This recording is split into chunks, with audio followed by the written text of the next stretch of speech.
ఢిల్లీలో Congress working committee సమావేశం జరిగింది. ఏఐసీసీ అధ్యక్షుడు మల్లికార్జున ఖర్గే, కాంగ్రెస్ అగ్రనేతలు రాహుల్, సోనియాతో పాటు పలువురు సీనియర్లు ఈ సమావేశానికి హాజరయ్యారు. వచ్చేడాది అనేక రాష్ట్రాల్లో అసెంబ్లీ ఎన్నికలు జరగనున్నాయి. ఈ నేపథ్యంలో సదరు ఎన్నికలకు సంబంధించి అనుసరించాల్సిన వ్యూహాలపై చర్చించారు. అలాగే కొత్త ఉపాధి పథకానికి మహాత్ముడి పేరు తొలగించడంపై ఉద్యమించాలని సిడబ్ల్యూసీ సమావేశం తీర్మానించింది.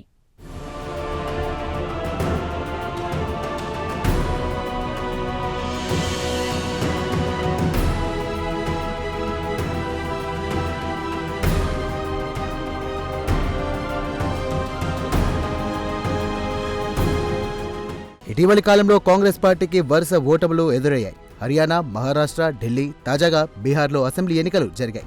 కాగా ఈ అన్ని రాష్ట్రాల్లో కాంగ్రెస్ పార్టీకి పరాజయం ఎదురైంది. ఏ ఒక్క రాష్ట్రంలోనూ హస్తం పార్టీ విజయం సాధించలేకపోయింది.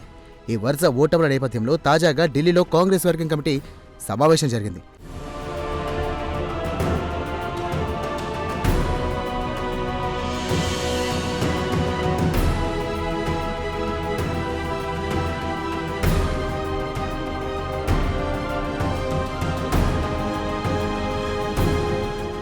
కాగా వచ్చే ఏడాది అనేక రాష్ట్రాల్లో అసెంబ్లీ ఎన్నికలు జరగనున్నాయి. ఈ జాబితాలో పశ్చిమ బెంగాల్, తమిళనాడు, కేరళ రాష్ట్రాలు ఉన్నాయి. ఈ నేపథ్యంలో ఎన్నికలకు సంబంధించి ఆయా రాష్ట్రాల్లో అనుసరించాల్సిన వ్యూహాల గురించి కాంగ్రెస్ వర్కింగ్ కమిటీ సమావేశం చర్చించింది. కాగా పశ్చిమ బెంగాల్లో ప్రస్తుతం మమతా బెనర్జీ నాయకత్వంలోని తృణమూల్ కాంగ్రెస్ అధికారంలో ఉంది. కాగా తృణమూల్ కాంగ్రెస్ ఇప్పటికే సాంకేతికంగా ఇండియా కూటమిలోనే ఉంది. అయితే తృణమూల్ కాంగ్రెస్ అలాగే జాతీయ పార్టీ అయినటువంటి కాంగ్రెస్కు మధ్య సత్సంబంధాలు లేవు. ఈ నేపథ్యంలో పశ్చిమ బెంగాల్ ఎన్నికల్లో జాతీయ పార్టీ అయిన కాంగ్రెస్ ఒంటరిగా పోటీ చేసే అవకాశాలున్నాయి.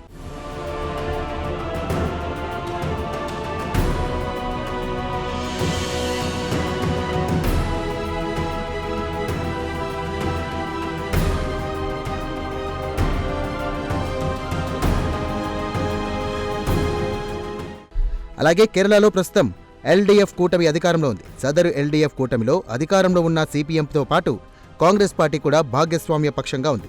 కాగా ఈసారి కూడా సిపిఎం, కాంగ్రెస్ మధ్య పొత్తు కుదిరే అవకాశాలున్నాయి. ఇదిలా ఉంటే తమిళనాడులో డీఎంకే అధికారంలో ఉంది.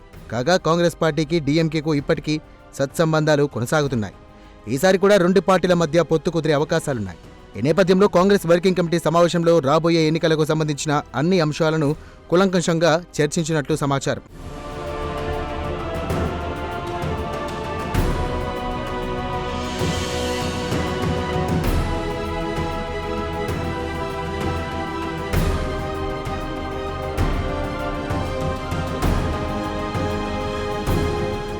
ఇదిలా ఉంటే సిడబ్ల్యూ సమావేశం ముగిసిన తర్వాత మీడియాతో ఏఐసీసీ అధ్యక్షుడు మల్లికార్జున ఖర్గే మాట్లాడారు.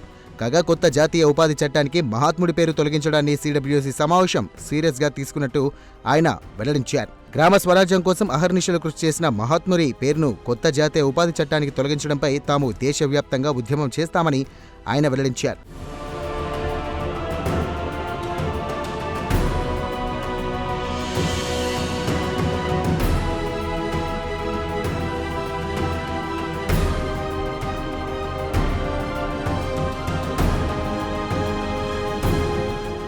అలాగే ఓటర్ జాబితా సమగ్ర సవరణ ప్రక్రియపై కూడా సిడబ్ల్యూసీ సమావేశం మండిపడిందని మల్లికార్జున ఖర్గే వెల్లడించారు. ఓటర్ జాబితా సమగ్ర సవరణ సర్ ప్రక్రియకు పాపులర్ అయిన సంగతి తెలిసిందే. అయితే సర్ ప్రక్రియకు వ్యతిరేకంగా కాంగ్రెస్ పార్టీ ఉద్యమిస్తుందని మల్లికార్జున ఖర్గే పేర్కొన్నారు. రాజ్యాంగం ఇచ్చినటువంటి ప్రజాస్వామ్య హక్కులను సర్ ప్రక్రియ హరించి వేస్తోందని మల్లికార్జున ఖర్గే మండిపడ్డారు.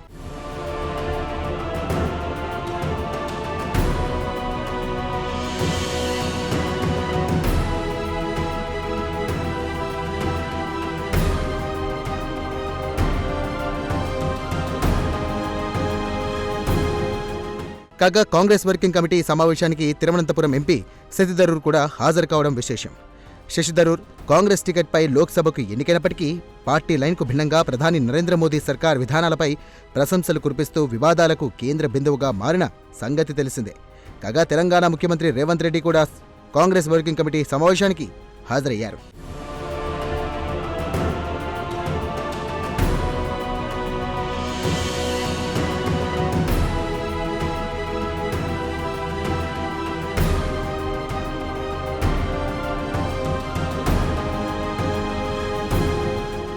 ఏది ఏమైనా సిడబ్ల్యూసీ సమావేశం తర్వాతనైనా కాంగ్రెస్ పార్టీ విధి విధానాల్లో మార్పులు పడతాయా అనే ప్రశ్న తెర మీదకు వచ్చింది.